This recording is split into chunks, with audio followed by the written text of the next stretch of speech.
me cilësën si njëri person i afërt me Adem Jasharin dhe si organizator që gëzon të respekt. Nuk është e qartë nëse kjo është menduar si akuzë apo si vlerësim. Në Kosovë nuk ka pasur kurrë asnjë parti politike shqiptare që ishte kundër pavarësisë. Dhe rrjedhimisht asnjë që e mbështeste ndonjë autonominë në Serbi.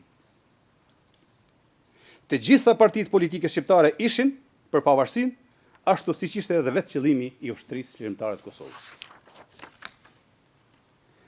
Ta paraqesesh mbështetjen për pavarësi si kërkesë radikale dhe autonominë si moderne, është një sulm jo vetëm ndaj historisë Kosovës, por edhe ndaj të ardhmes së saj. Sikur prokuroria përpiqet të na ndajë ne shqiptarëve mes veti dhe ta barazojë UÇK-n me krimet e Serbisë. Askush nuk mund ta bëjë asnjërin e as tjetrën.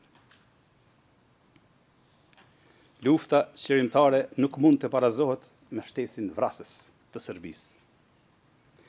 Ta barazosh rezistencën e një populli të shtypur me një plan kriminal do të thotë ta vendosësh në të njëjtin nivel rezistencën e të shtypurit me projektin e shtypësit.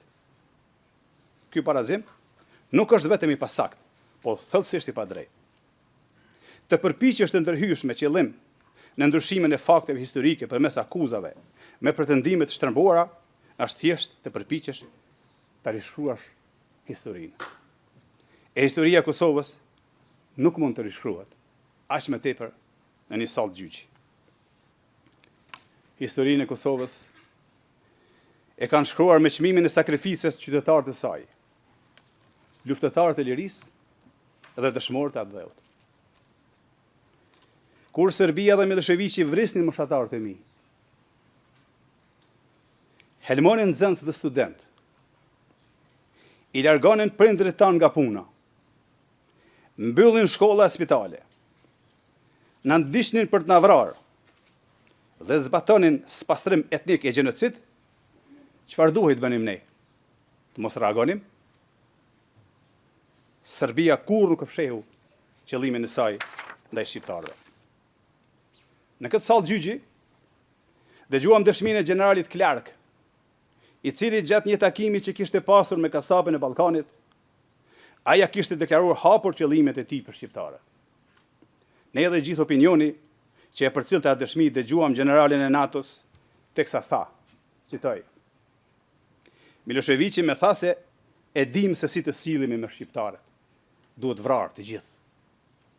Edhe ne e dinim këtë, sepse Serbia kur nuk e fshihte qëllimin e saj ndaj shqiptarëve. Prandaj pyes sërish: çfarë duhej të bënim ne? Ta prisnim radhën për të vrarë, apo të iknim nga vendi dhe shtëpitë tona? Asnjërin dhe as tjetrën. Prandaj duhej të rezistonim. Prandaj unë besoja se Kosova kishte nevojë për vetë mbrojtje.